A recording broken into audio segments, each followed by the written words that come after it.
Hi friends, ಹೇಗಿದ್ದೀರಾ ನೀವೆಲ್ಲ? ಚೆನ್ನಾಗಿದ್ದೀರಿ ಅಂತ ಅಂದ್ಕೊಳ್ತೇನೆ. ಸೊ ನಾನು ಕೂಡ ತುಂಬಾ ಚೆನ್ನಾಗಿದ್ದೇನೆ. ಫ್ರೆಂಡ್ಸ್, ನಾನು ನಿಮ್ಮ ಜೊತೆ ಒಂದು ಪುಟ್ಟ ವಿಚಾರವನ್ನು ಶೇರ್ ಮಾಡಬೇಕು ಅಂತ ಇದ್ದೇನೆ.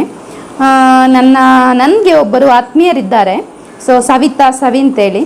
ಸೊ ಅವರು 5 ವರ್ಷದ ಹಿಂದೆ ಒಂದು ಸ್ಕೂಟಿ ಆಕ್ಸಿಡೆಂಟಲ್ಲಿ ತಮ್ಮ ಎರಡು ಕಾಲಿನ ಎಂತ ಹೇಳ್ತಾರೆ, ಸ್ಪರ್ಶ ಜ್ಞಾನವನ್ನು ಸಹ ಕಳೆದುಕೊಂಡಿದ್ದಾರೆ. ಪ್ಲಸ್ ಬಲಹೀನರಾಗಿದ್ದಾರೆ. ಇವಾಗ ವೀಲ್ ಚೇರಲ್ಲಿದ್ದಾರೆ. ನಾನು ಇವರಿಗೇನು ನೀವು ತನು ಮನ ಧನ ಅದೆಲ್ಲ ಕೊಡಿ ಅಂತ ಹೇಳುವುದಿಲ್ಲ. ಬಟ್ ಏನು ಹೇಳ್ತಾ ಇದ್ದೇನೆ ಅಂತ ಹೇಳಿದರೆ, ಇವರೊಂದು ಸ್ಟಾಲ್ ಓಪನ್ ಮಾಡ್ತಿದ್ದಾರೆ ತುಮಕೂರಲ್ಲಿ. ಓಕೆ, ನಾನು ನಿಮಗೆ ಅಡ್ರೆಸ್ ಮತ್ತು ಎಲ್ಲ ಡೀಟೇಲ್ಸ್ ಹೇಳ್ತೇನೆ, ತೋರಿಸ್ತೇನೆ ನಿಮಗೆ. ಮತ್ತು ಕಮೆಂಟ್ ಬಾಕ್ಸಲ್ಲಿ ಅಡ್ರೆಸ್ ಇದ್ದು ಫೋಟೋಸ್ ಎಲ್ಲ ಹಾಕ್ತೇನೆ. ಏನಂತ ಹೇಳಿದರೆ, ಇವರು ಮಣ್ಣಿನ ಜ್ಯುವೆಲರಿಗಳನ್ನು ಎಲ್ಲ ರೆಡಿ ಮಾಡ್ತಾರೆ. ಓಕೆ, ಎಷ್ಟು ಕಷ್ಟಪಡ್ತಾರೆ ಅಂತ ಹೇಳಿದರೆ ಹೇಳಲಿಕ್ಕೇ ಸಾಧ್ಯ ಇಲ್ಲ, ಗೊತ್ತಾಯ್ತಾ? ಇವನ್ ಗಂಡ ಇಲ್ಲ, ಒಬ್ಬರು ಗಂಡ ಇದ್ದಾರೆ. ಬಟ್ ರೀಸನ್ ಗೊತ್ತಾಯ್ತಲ್ಲ, ಒಂದು ಆಕ್ಸಿಡೆಂಟ್ ಅಂತ ಆದಮೇಲೆ ಜೊತೆಗಿರ್ಲಿಕ್ಕಾಗದೇನೋ ಬಿಟ್ಟು ಹೋಗಿರ್ಬೋದು, ಅಥವಾ ಯಾವುದೋ ಕಾರಣದಿಂದ ಬಿಟ್ಟು ಹೋಗಿರ್ಬೋದು. ಬಟ್ ಒಬ್ಬ ಮಗ ಇದ್ದಾನೆ. ಬಟ್ ಇವರು ವೀಲ್ ಚೇರಲ್ಲಿ ಇರೋದು, ಗೊತ್ತಾಯ್ತಾ? ತನ್ನ ಅಡುಗೆ ತಾನೇ ಮಾಡಿಕೊಳ್ತಾರೆ, ಕಸ ಗುಡಿಸ್ತಾರೆ, ಏನು ಬ್ಯಾಂಕಿಗೆ ಅಥವಾ ಯಾವುದಾದ್ರೂ ಪ್ಲೇಸಿಗೆ ಹೋಗ್ಲಿಕ್ಕಿದ್ರೆ ಹೋಗ್ತಾರೆ. ಇವರಿಗೇನು ಸ್ವಂತ ಮನೆ ಇಲ್ಲ ಫ್ರೆಂಡ್ಸ್. ಇವರು ಬಾಡಿಗೆ ಮನೆಯಲ್ಲಿ ಇದ್ಕೊಂಡು ಬಾಡಿಗೆ ಕಟ್ಟಿಕೊಂಡು ಒಬ್ಬರೇ ಜೀವನ ನಡೆತಿದ್ದಾರೆ, ಒಬ್ಬರೇ.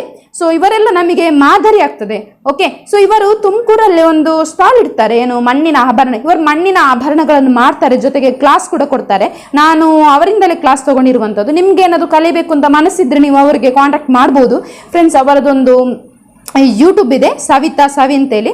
ದಯವಿಟ್ಟು ಅದಕ್ಕೆ ಸಬ್ಸ್ಕ್ರೈಬ್ ಮಾಡಿ. ಏನಂತ ಹೇಳಿದರೆ, ಏನು ಮಾಡಲಿಕ್ಕೆ ಸಾಧ್ಯ ಇಲ್ಲದ ವ್ಯಕ್ತಿ ಒಂದು ಕಷ್ಟಪಟ್ಟು ಒಂದು ವಿಡಿಯೋ ಮಾಡ್ತಿದ್ದಾರೆ ಅಥವಾ ಯೂಟ್ಯೂಬ್ ಸ್ಟಾರ್ಟ್ ಮಾಡ್ತಿದ್ದಾರೆ ಅಂತ ಹೇಳಿದರೆ, ನೀವು ಅಂಥವ್ರಿಗೆ ಸಪೋರ್ಟ್ ಮಾಡಬೇಕು. ನಾನು ಏನಕ್ಕೆ ಹೇಳ್ತಿದ್ದೇನೆ ಅಂತ ಹೇಳಿದರೆ, ತುಂಬ ಶ್ರೀಮಂತರು ವಿಡಿಯೋಸ್ ಮಾಡ್ತಾರೆ, ತುಂಬ ಏನು ಲಕ್ಸುರಿ ಲೈಫ್ ಇರುತ್ತೆ, ಕಾರು ಬಂಗ್ಲೆ ಅದು ಇದು. ನಾನು ಅವ್ರಿಗೆಲ್ಲ ಸಪೋರ್ಟ್ ಮಾಡಬೇಡಿ ಅಂತ ಹೇಳೋದಿಲ್ಲ, ತುಂಬಾ ಸಪೋರ್ಟ್ ಮಾಡಿ. ಯಾಕಂದ್ರೆ ಅದೆಲ್ಲ ನಿಮ್ಮ ಇಷ್ಟ.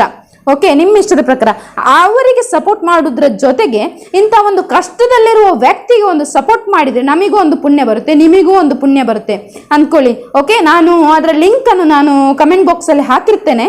ಸೊ ದಯವಿಟ್ಟು ಆ ಯೂಟ್ಯೂಬ್ ಚಾನಲನ್ನೊಂದು ಸಬ್ಸ್ಕ್ರೈಬ್ ಮಾಡಿದ್ದು ನನ್ನ ರಿಕ್ವೆಸ್ಟ್. ಏನಕ್ಕೆ ರಿಕ್ವೆಸ್ಟ್ ಮಾಡ್ತಿದ್ದೇನೆ ಅಂತ ಹೇಳಿದರೆ, ಒಬ್ಬ ಸರಿ ಇರುವ ವ್ಯಕ್ತಿಗೋಸ್ಕರ ನಾನು ಈ ಥರ ರಿಕ್ವೆಸ್ಟ್ ಮಾಡ್ತಾ ಇಲ್ಲ. ಪಾಪ ಕಷ್ಟಪಟ್ಟು ಜೀವಿಸ್ತಾರೆ, ತುಂಬಾನೇ ಕಷ್ಟಪಟ್ಟು. ಆ ವಿಡಿಯೋ ನೋಡಿದರೆ ನಿಮಗೆ ಕಣ್ಣೀರು ಬರ್ತದೆ. ಯಾಕಂತ ಹೇಳಿದರೆ, ಇವನ್ ಅವರಿಗೆ 2 ಕಾಲು ಬಲಹೀನ ಅಂದಮೇಲೆ ನಾರ್ಮಲಿ ವಾಶ್ರೂಮ್ಗೆ ಹೋಗೋದು ಅದು ಇದೆಲ್ಲ ಕಷ್ಟ ಆಗುತ್ತೆ. ಬಟ್ಟೆಯನ್ನು ಒಗಿತಾರೆ, ಅವರೇ ಒಗಿತಾರೆ, ಗುಡಿಸ್ತಾರೆ, ಒರೆಸ್ತಾರೆ, ಪಾತ್ರೆ ತೊಳಿತಾರೆ, ಅಡುಗೆ ಮಾಡ್ತಾರೆ, ಇಡೀ ಮನೆದ್ದು ಬಾಡಿಗೆ ಕಟ್ಟಬೇಕು. ಎಷ್ಟು ಕಷ್ಟಪಟ್ಟು. ಈಗ ನಾವು ಏನಾದರೂ ಆ ಪರಿಸ್ಥಿತಿಯಲ್ಲಿದ್ರೇನು ಸಾಯೋ ಯೋಚನೆ ಮಾಡ್ತಿದ್ವಿ, ಹೌದಲ್ಲ? ಅವರೆಲ್ಲರೂ ಮಾದರಿ. ಯಾಕಂತ ಹೇಳಿದರೆ, ಏನಕ್ಕೆ ಸಾಯಬೇಕು? ನಿಜವಾಗಿ ನನಗುಂಟಲ್ಲ, ಅವರೇ ಮಾದರಿ ಆಗಿದೆ ನನ್ನ ಜೀವನದಲ್ಲಿ. ನಾನು ಅವರನ್ನು ನೋಡಿ ನನ್ನ ಕಷ್ಟ ನೋವು ಎಲ್ಲ ಝೀರೋ, ಶೂನ್ಯ, ಗೊತ್ತಾಯ್ತಾ? ನಿಮ್ಮ ನಡುವೆ ಇರುವ ಏನಾದರೂ ಕಷ್ಟ ಸಮಸ್ಯೆಗಳು ಏನು ಹೇಳ್ತಾರೆ, ಡೈವರ್ಸ್ ಕೊಡ್ತಾರೆ. ಏನಕ್ಕೆ? ಇಂಥವರ ಮುಂದೆ ಉಂಟಲ್ಲ ನಮ್ಮ ಕಷ್ಟ ನೋವು ಎಲ್ಲ ಝೀರೋ, ಶೂನ್ಯ, ಏನಂದ್ರೆ ಏನೂ ಇಲ್ಲ. ಓಕೆ, ಅವರು ತುಮಕೂರಲ್ಲಿ ಸ್ಟಾಲ್ ಹಾಕ್ತಾರೆ, ಮಣ್ಣಿನ ಆಭರಣಗಳನ್ನು ಸೇಲ್ ಮಾಡ್ತಿದ್ದಾರೆ. ಓಕೆ, ಸೊ ನಿಮ್ಗೆ ಏನಾದರೂ ಅದು ನಾನು ಅಡ್ರೆಸ್ ಹಾಕ್ತೇನೆ. ಮೋಸ್ಟ್ಲಿ ತುಮಕೂರು ಸಂತೆ ಅವರು ಅಡ್ರೆಸ್ ಹೇಳಿದ್ರು. ಅಲ್ಲಿ ನಿಮಗೆ ನಾನು ಕಮೆಂಟ್ ಬಾಕ್ಸಲ್ಲಿ ಅಡ್ರೆಸ್ ಹಾಕ್ತೇನೆ. ಯಾರಾದರೂ ತುಮಕೂರಿನ ಆಸುಪಾಸಲ್ಲಿ ಇದ್ದರೆ ಸೊ ಆ ಅಂಗಡಿಗೆ ಹೋಗಿ ಪರ್ಚೇಸ್ ಮಾಡಿ. 13 ಮತ್ತು 14ನೇ ತಾರೀಕಿಗೆ ಅವರು ಸೇಲ್ಗೆ ಇಡ್ತಾರೆ. ಅವರು ಕಷ್ಟಪಟ್ಟು ಮಾಡಿರುವಂಥ, ಎಷ್ಟು ಕಷ್ಟಪಟ್ಟು ಮಾಡ್ತಾರೆ ಅಂತ ಹೇಳಿದ್ರೆ ಅವರ ವಿಡಿಯೋಸ್ ನೋಡಿ ನಿಮಗೆ ಗೊತ್ತಾಗುತ್ತೆ. ಓಕೆ, ಎಷ್ಟು ಕಷ್ಟಪಟ್ಟು ಎಲ್ಲ ಜೀವನ ತೆಗಿತಾರೆ ಅಂತ ಹೇಳಿ. ಓಕೆ, ಪ್ರತಿಯೊಂದಕ್ಕೂ ವೀಲ್ ಚೇರಲ್ಲಿ ಹೋಗ್ತಾರೆ, ಪ್ರತಿಯೊಂದಕ್ಕೂ ವೀಲ್ ಚೇರ್. ಎಷ್ಟು ಕಷ್ಟ. ಸರಿ ಇದ್ದ ವ್ಯಕ್ತಿ, ನಮ್ಮ ಹಾಗೆ ಸರಿ ಇದ್ದ ವ್ಯಕ್ತಿ 5 ವರ್ಷಗಳ ಹಿಂದೆ ಆಕ್ಸಿಡೆಂಟ್ ಆಗಿ ಕಾಲು ಇದಾಗಿದೆ. ಏನು ಹೇಳಬೇಕು?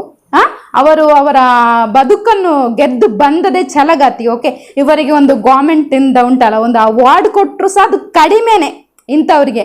ಓಕೆ, ದಯವಿಟ್ಟು ಅವರ ಯೂಟ್ಯೂಬಿಗೆ ಸಬ್ಸ್ಕ್ರೈಬ್ ಮಾಡಿ. ತುಮಕೂರಿನ ಆಸುಪಾಸಲ್ಲಿ ಇದ್ರೆ ಯಾರಾದ್ರಿದ್ರೆ ಅವರ ಶಾಪಿಂದ ಪರ್ಚೇಸ್ ಮಾಡಿ. ಈ ಥರ ಸರ, ಕಿವಿದ್ದು ಎಲ್ಲ ಸೇಲ್ ಮಾಡ್ತಾರೆ. ಓಕೆ, ಪರ್ಚೇಸ್ ಮಾಡಿ. ಯಾರಿಗಾದ್ರೂ ಬೇಕು ಅಂತ ಹೇಳಿದ್ರೆ ಬೇರೆ ಕಡೆಯಿಂದ ಸಹ ಹೋಗಿ 13 ಮತ್ತು 14 ಅಂದರೆ ನಾಳೆ ಮತ್ತು ನಾಡಿದ್ದು ಶಾಪ್ ಇಟ್ಟಿದ್ದಾರೆ. ಓಕೆ, ಪರ್ಚೇಸ್ ಮಾಡಿ. ಮತ್ತು ಅವರ ಯೂಟ್ಯೂಬ್ ಅನ್ನು ಸಬ್ಸ್ಕ್ರೈಬ್ ಮಾಡಿ, ಸಪೋರ್ಟ್ ಮಾಡಿ, ವ್ಯೂಸ್ ಕೊಡಿ, ಅವರ ಫೇಸ್ಬುಕ್ ಅನ್ನು ಫಾಲೋ ಮಾಡಿ. ಓಕೆ, ನಿಮ್ಗೆಲ್ಲರಿಗೂ ಸಹ ಪುಣ್ಯ ಬರ್ತದೆ. ಓಕೆ, ನಾನು ಒಳ್ಳೇದಕ್ಕೆ ಹೇಳೋದು, ಒಬ್ಬ ವ್ಯಕ್ತಿ ಬಡತನದಲ್ಲಿರುವವರಿಗೆ ಸಪೋರ್ಟ್ ಮಾಡಿ. ಯಾಕಂದ್ರೆ ಅವರಿಗೆ ನಿಜವಾಗ್ಲೂ ಅಗತ್ಯ ಇರುತ್ತೆ ಒಂದು ಜೀವನ ನಿರೂಪಿಸಲಿಕ್ಕೆ. ಏನಾದರೂ ನಿಮ್ಮ ಹತ್ರ ತನು ಮನ ಧನ ಏನು ಕೇಳೋದಿಲ್ಲ. ನಾನು ಜಸ್ಟ್ ಸಬ್ಸ್ಕ್ರೈಬ್ ಮಾಡಿ, ವ್ಯೂಸ್ ಕೊಡಿ, ಸಪೋರ್ಟ್ ಮಾಡಿ. ಓಕೆ, ಸವಿ ಅಂತಿದೆ, ಲಿಂಕ್ ಎಲ್ಲ ಹಾಕ್ತೇನೆ. Okay, thank you all. Bye bye, take care, love you all. ಆಹಾ